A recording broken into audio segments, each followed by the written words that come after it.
आज की इस क्लास में हम आपको सी एक्सरसाइज के कुछ और क्वेश्चंस के बारे में डिस्कस करेंगे।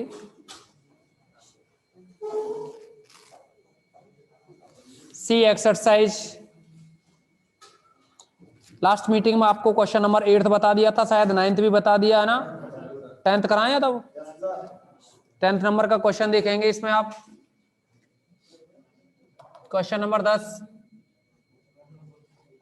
और ये दिया है आपके लिए i = 0 to 1 और रूट एक्स 0 to 1 और y to 1।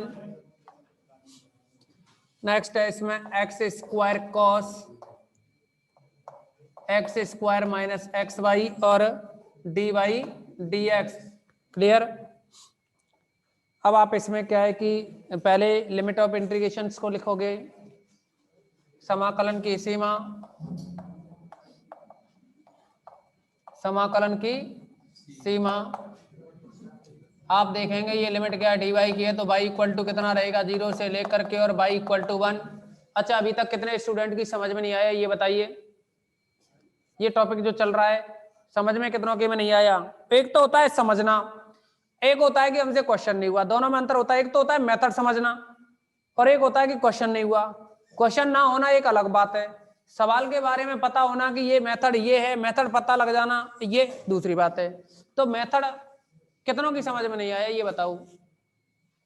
सभी के में आ गया? बहुत होशियार हैं। मेरी समझ में आज तक नहीं आया और तुम कह रहे हो हमारी समझ में आ गया। चलो देखो, तो अब y = 0 से y = 1 और x की लिमिट क्या है, dx है, तो x की लिमिट y से लेकर के 1।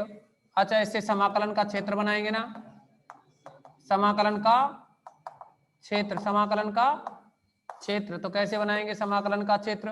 y = 0 वाली लाइन ये होती है और y = 1 वाली लाइन ये होती है और y = x वाली लाइन है ना, ये वाली लाइन ऐसे जाएगी। y = x वाली लाइन हो गई ना। अब x = 1 वाली लाइन कहां से जाएगी? देखो ये पॉइंट तो क्या होगा 1 1, क्योंकि y 1 है ना, तो x भी 1 ही होगा ना, यहां से होगा कि नहीं? तो अब क्या करोगे, x = 1 वाली लाइन कहां से जाएगी? फिर वो भी यहीं से जाएगी, x = 1 वाली लाइन। समाकलन का क्षेत्र कौन सा रहा, नीचे वाला त्रिभुज या ऊपर वाला त्रिभुज? नीचे वाला त्रिभुज रहा ना, क्योंकि देखो y 0 दे रखा, y x दे रखा, y 1 दे रखा है, ये सब दे रखे हैं ना मान, तो ये त्रिभुज होगा। अगर ये लाइन और होती, ये वाली लाइन दे रखी होती, तो ऊपर वाला सेलेक्ट कर लेते ना। अब देखिए इसमें समाकलन की सीमा तो यानी समाकलन की सीमाओं के द्वारा जो क्षेत्र है वो बन गया।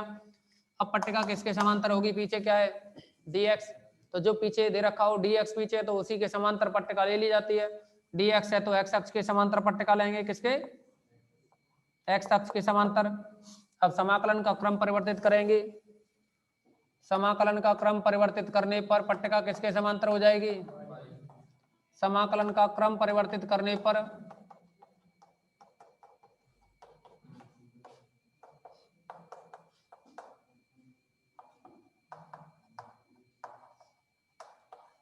पट्टिका y अक्ष के समांतर होगी, किसके? y अक्ष के समांतर होगी। अब देखो पट्टिका अगर y अक्ष के समांतर हो जाएगी तो समाकलन का जो क्षेत्र है ना उसको लिखेंगे, अतः क्षेत्र। ध्यान दीजिए y = x है और ये है x = 1 वाली और ये है y = 1 वाली लाइन। बहुत कुछ गलत हो गया, पहले ये x = 1 वाली लाइन है और ये y = 1 वाली लाइन है। क्लियर है ना? ये x = 1 वाली लाइन, वो y = 1 वाली लाइन और ये y = 0 वाली लाइन। क्लियर। तो इसका ये जो क्षेत्र है ना, इसमें पट्टिका पहले थी x अक्ष के समांतर, अब होगी। अब देखो, अतः समाकलन की सीमा, अतः समाकलन की सीमा, तो आप देखेंगे इसमें जो समाकलन की सीमा होंगी ना, पट्टिका ऐसे चलेगी ना, तो यहाँ क्या है 0 0, तो x का मान 0 से लेकर के x = 1 तक, और y बराबर क्या होगा, नीचे किस पे चल रही है, y = 0 पर, तो 0 से लेकर के ऊपर किस पे, y = x पर। तब i बराबर क्या होगा, डबल इंटीग्रेशन और कितना ये x square cos x square minus x y, और डी वाई डी एक्स की जगह क्या बन जाएगा, d x d y. Clear, कोई दिक्कत तो नहीं।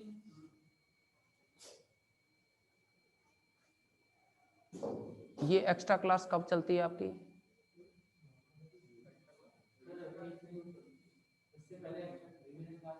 इससे पहले रिवीजन क्लास कौन कौन आए थे? अच्छा अच्छा, ठीक है। कितने स्टूडेंट आ गए थे फिर भी उस टाइम? देखो पढ़ लो, आपसे जो निकल गया है वो यहाँ कवर हो जाएगा दोबारा से।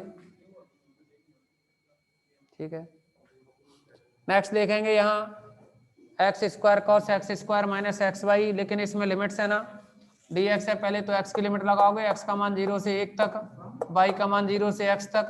क्लियर है ना? इसके अकॉर्डिंग आप अब देखो इसका इंटीग्रेशन करना है आपको, किसके रेस्पेक्ट में करोगे, बाई के में। अब बाई के रेस्पेक्ट में इंटीग्रेशन करोगे तो एक्स स्क्वायर कैसा रहेगा, कांस्टेंट। तो ये कांस्टेंट तो रहेगा, इसको पहले एक लाइन और बढ़ा लो, 0 से 1, और फिर आएगा ये इंटीग्रेशन होगा तो 0 टू एक्स और x square cos x square minus x y, और ये बाई के रेस्पेक्ट में होगा इंटीग्रेशन तो dx। क्लियर, जैसे पहले लिखा करते थे वैसे ही तो लिख दिया है। अब आप इसमें क्या करेंगे, क्या हो गया, समझ में आ गया है ना? अच्छा, ऐसे बोलता है ये मनीष तो। अच्छा सुनो, अब इसमें क्या करोगे, ये आई की वैल्यू चल रही है ना, इसमें क्या करोगे, आप देख पा रहे हैं कि यहाँ बाई के रेस्पेक्ट में इंटीग्रेशन करना है हमें, तो इस x square minus x y को कुछ मान लो। तो इसमें मानेंगे, माना x square minus x y equal to theta मान ले या टी मान ले, बोलो। टी मान लिया। आपको पता है बाई के रेस्पेक्ट में करना है तो एक्स स्क्वायर कांस्टेंट, कांस्टेंट का 0 माइनस एक्स वाई, तो माइनस एक्स वाई का करोगे ना, एक्स ऐसे ही रहेगा, बाई का d y equal to t का डी टी। लिमिट क्या रही, यदि डी वाई है ना तो बाई का मान 0, यदि बाई इक्वल टू 0 तो बाई 0 रखोगे ना यहाँ, तो टी बराबर क्या आएगा, एक्स स्क्वायर। और दूसरी कंडीशन, यदि बाई का मान x तो t बराबर क्या आया, 0, क्योंकि बाई की जगह x लिखोगे तो x into x, x square minus x square 0 बनेगा। क्लियर है ना? अब आप देखेंगे इसमें, ये तो लिमिट्स हो गई, अतः i इक्वल टू, पहली लिमिट 0 से 1 है, लेकिन अंदर जो वैल्यू है ना, इसमें लिमिट जो 0 से x है उसको क्या लिख दोगे, जब 0 थी तो एक्स स्क्वायर हुई, और ऊपर x है तो 0 हो गया t। और देखो यहाँ एक एक्स डी वाई, एक एक्स डी वाई को क्या लिखोगे, एक एक्स डी वाई को क्या लिख दोगे, डी टी माइनस का, क्या लिख देंगे, माइनस डी टी। एक एक्स तो यही रहने दो, और जो कॉस है ना कॉस, इसको क्या लिखोगे, कॉस टी। और डी वाई, एक एक्स डी वाई को क्या लिख दिया हमने, एक एक्स डी वाई को, एक एक्स डी वाई को माइनस डी टी, तो ये डी टी और वो माइनस था वो बाहर लिख दिया। क्लियर है ना? और कितना है साथ में dx, इस माइनस की वजह से आपको पता है ये माइनस की वजह से ये लिमिट चेंज हो जाती हैं, तो इन लिमिट्स को चेंज करोगे तो ये बनेगा, बाहर वाली लिमिट नहीं होगी, अंदर वाली लिमिट होगी। ये बना 0 से एक्स स्क्वायर, और ये x को बाहर कर दो, क्योंकि आप तो t के रेस्पेक्ट में कर रहे हो ना इंटीग्रेशन, क्यों भाई, आप t के रेस्पेक्ट में कर रहे हो तो इस x को तो बाहर रख दो भले ही। अब क्या बना इसमें, लिमिट 0 टू 1, और ये x इंटू कॉस टी का क्या होगा समाकलन, साइन टी, और 0 टू एक्स स्क्वायर और dx, तो यह बनेगा 0 से 1 और x साइन टी, टी की वैल्यू क्या रखोगे, एक्स स्क्वायर और dx। 0 लिखने पे तो 0 हो जाता ना, इसीलिए उसको नहीं लिखा। इसको कंप्लीट करोगे आप जल्दी से,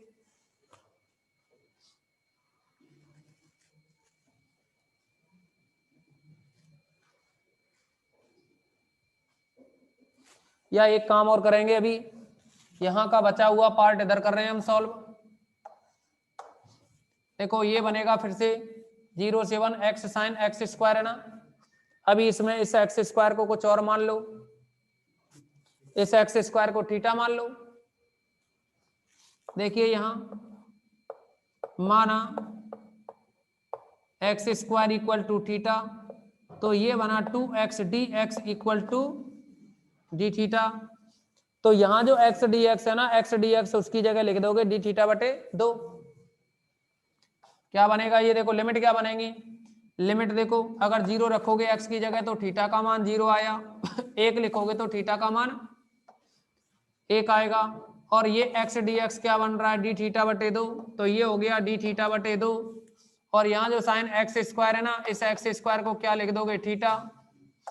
अब आप इंटीग्रेशन करोगे ना साइन का, तो क्या बनेगा ये माइनस कॉस थीटा, तो माइनस का कॉस थीटा। अभी बटे 2 और है ना, तो उस बटे 2 को लिख दिया। और ये है लिमिट 0 से 1 माइनस 1/2, और ये बना कॉस 1 माइनस कॉस 0 लिखोगे तो 1 होगा। माइनस का अंदर गुणा करें तो ये बन जाएगा 1/2 और 1 माइनस का कॉस 1। ठीक है ना, ये आंसर हुआ। हाँ कौन कुछ बोल रहा है कॉस 1 के बारे में, कुछ नहीं होता है। कॉस 1 टेबल से मान निकालना पड़ता है कॉस 1 का, ऐसे मत सोच लेना कि π/2 वहां साइन इनवर्स 1 होता है ना, तो उसको π/2 रख देते हो, कहीं यहाँ भी कुछ और दिमाग दौड़ा रहे हो, या 0 रख दें कि cos 1 0, वो cos 1 0 नहीं होता है, वो cos इनवर्स 1 की वैल्यू 0 होती है, क्योंकि थीटा बराबर 0 पे cos 0 बराबर 1 होता है ना। कंप्लीट करें आप।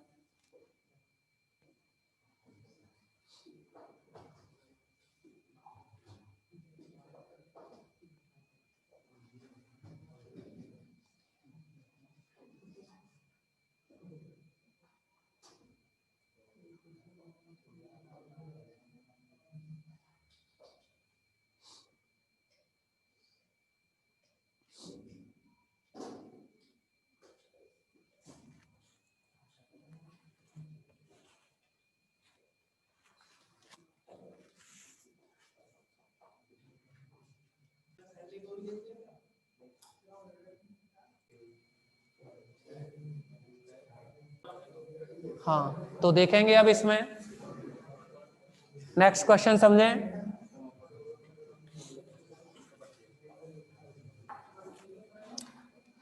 इसी टाइप का एक और क्वेश्चन आपके लिए सेलेक्ट करते हैं।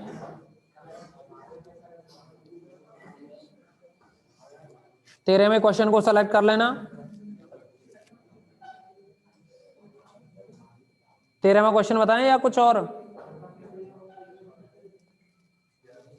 11वां कोई सा भी पूछ लो, आपकी मर्जी है। एक और बता सकते हैं बस, इसके बाद और नहीं बताएंगे इसमें।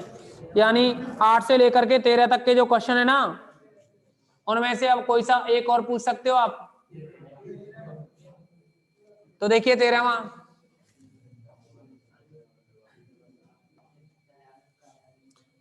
i इक्वल टू है 0 से 1 और e की पावर x से लेकर के e, ठीक।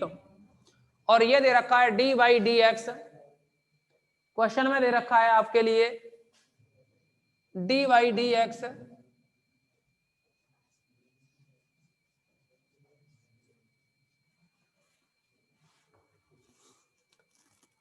क्वेश्चन में दिया है dy dx अपॉन में log y।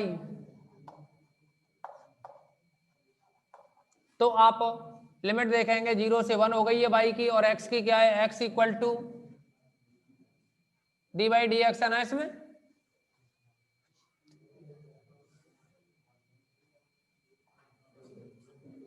क्वेश्चन गलत है ये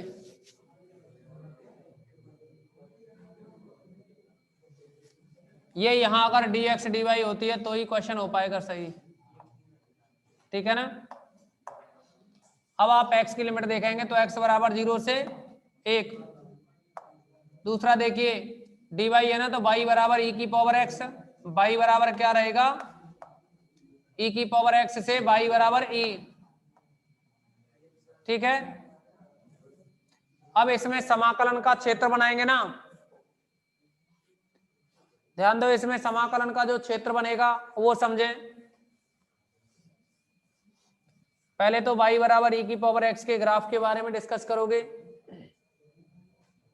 e की पावर एक्स, तो देखो यहां पहले आपको समझा देते हैं, y इक्वल टू ई की पावर x का मतलब है x equal to log y, यही तो बनेगा ना, यही तो आएगा। अब इसमें देखेंगे आप, अगर आप y का मान 1 लें, y का मान कितना 1, तो x का मान क्या रहेगा 0, x का मान 0 y का मान 1 कहां होता है, इस अक्ष पे होगा ना, यही तो बनेगा 0,1। दूसरा देखिए, अगर आप y का मान 10 लें तो x का मान क्या आएगा, सॉरी y का मान आपने 1 लिया था तो x 0 हो गया, 10 लें इसका मान तो x का मान क्या आएगा 1, 10 y का मान ले रहे हैं 10, तो 10 मान कहाँ होगा, ऊपर की तरफ होगा ना कहीं, क्या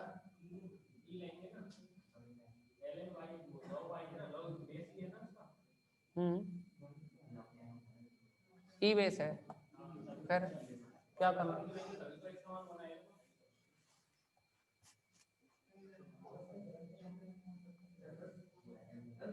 ई बेस पे ई की वैल्यू 1 होती है। हाँ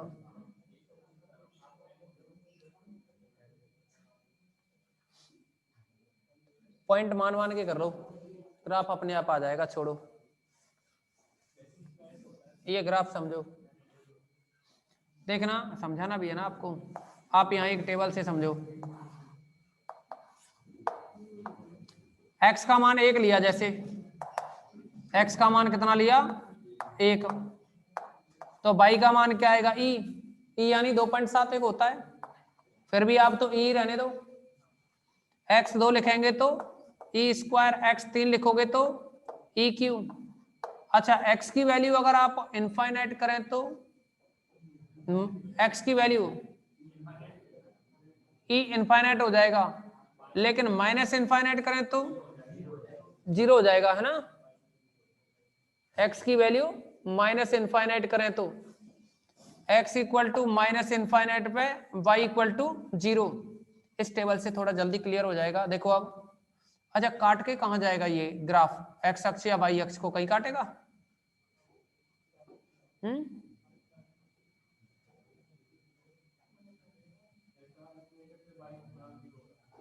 x का मान 0 कब होगा,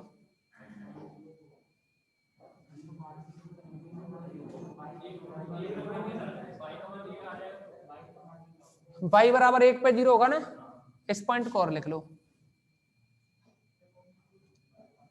मतलब y का मान 1 रखोगे तो x 0 हो जाएगा, ये 0 होगा 1 पर,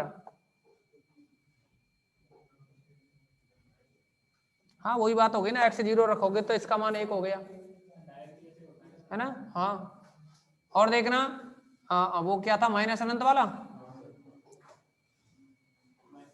x की जगह माइनस अनंत रखें तो y 0 आ रहा है, ठीक है ना। ग्राफ देखो इसका क्या बनेगा, ये देखो x 0 y 1 कहां होगा, यहां होगा ना। दूसरा देखना x का मान माइनस अनंत तो y 0, x का मान माइनस अनंत तो इधर होगा ना, और y को 0 पे स्पर्श करेगा जैसे, तो ये ऐसे चलेगा कुछ इस तरह से, ठीक है ना। अच्छा एक तो ये लाइन बनेगी, अब मैं इसको टेबल को मिटा रहा हूं, टेबल को मिटा दे रहे हैं, मैं इसकी जरूरत नहीं है, ये आपको नोट करनी है, ये टेबल नोट करनी है, कर लेना, छोड़ो मैंने तो इधर लिख दिया है, फिर भी मुझे अभी जरूरत है आगे और जगह की।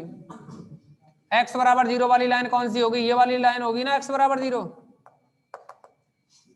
x बराबर 1 वाली लाइन कौन सी होगी, ऐसे जाएगी ना कहीं से x बराबर 1 वाली लाइन, है ना। अच्छा x बराबर 1 हो गया और y बराबर e की पावर x ये हो गया, और y बराबर e कहां होगा, देखना यहां से जाएगा क्या, x बराबर 1 रखोगे y बराबर e आएगा ना, तो y बराबर e यहीं तो होगा, 1, e यहां होगा ना। अब देखो e वाली लाइन है ना जो y बराबर e है, वो ये है, ठीक। ये हो गया y बराबर ई वाली लाइन, क्लियर है ना। अब इनसे घिरा हुआ क्षेत्रफल कौन सा है, x बराबर 0, ऊपर वाला क्यों होगा, अच्छा हाँ यही होगा है ना, यही बन रहा है ना, ये तो नहीं आ रहा, ये वाली लाइन दे रखी है बाई 0, नहीं दे रखी ना, हाँ तो ये वाला क्षेत्र रहेगा, एक ये लाइन, एक ये लाइन और एक ये वक्र और एक ये लाइन, ठीक है ना। पट्टिका किसके समांतर होगी, dx dy है तो y के समांतर होगी ना पट्टिका ऐसे। अब किसके समांतर हो जाएगी, x अक्ष के समांतर होगी, और क्षेत्र क्या बनेगा,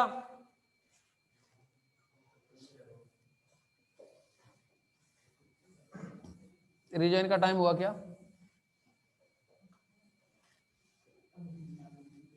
टाइम क्या हुआ है, 19 26, ठीक है। नेक्स्ट देखेंगे आप, इसमें यही डायग्राम दोबारा से बनाना है,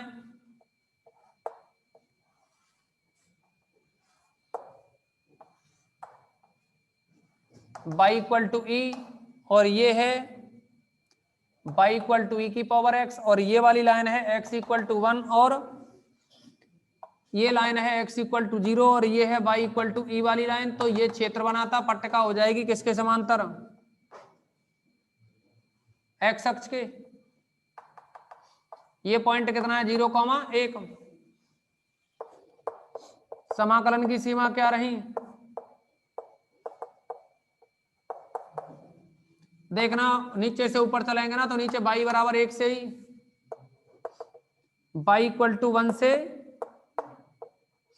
y इक्वल टू ई, अगला क्या है y बराबर 1 से y बराबर ई, और y बराबर x बराबर 0 से, और x बराबर log ई बेस वाई, यही तो बनेगा ना। हाँ वाई, यहां से x की वैल्यू निकालोगे तो log वाई हो जाएगा, x इक्वल टू, अब ये लिमिट हो गई, अतः i इक्वल टू बनेगा डबल इंटीग्रल,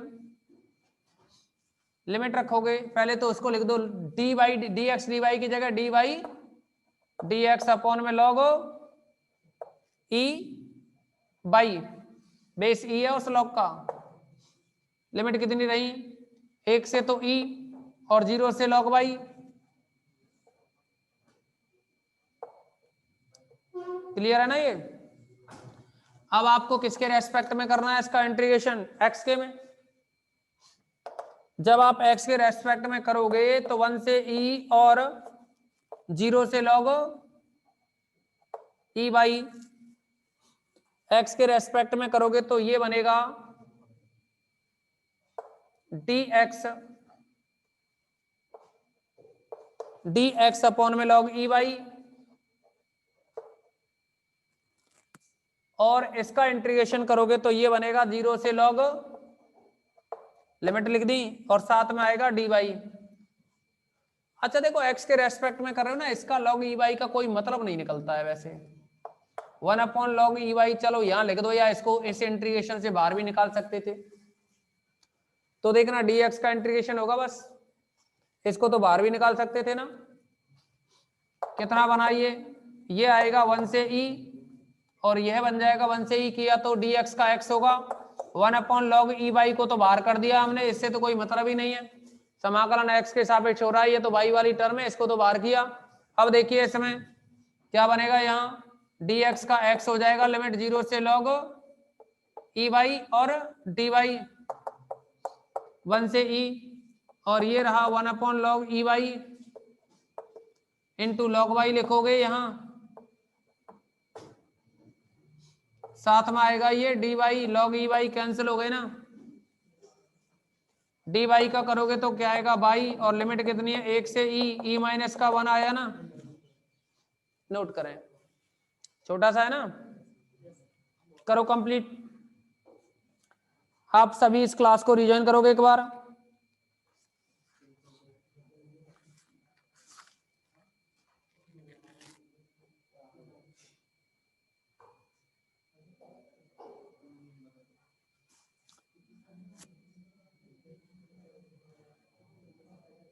किताब में आंसर गलत है उसको सही कर देना। उसने, हाँ काफी सारे क्वेश्चनों के आंसर गलत आए होंगे। इसने क्या किया है पता है, ज्यादा होशियार बन के ऊपर घात लगा दिया इसको, जो -1 है ना इसने ऊपर पहुंचा दिया। वो नहीं समझे, पहुंचेगा थोड़े ही, गलती से ले गया है मिसप्रिंट की वजह से। करें कंप्लीट इसे।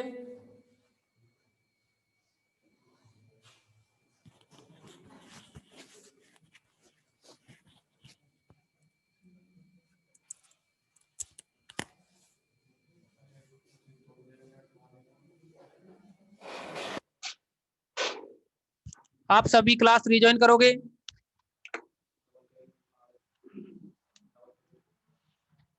डबल क्या लगा दिया?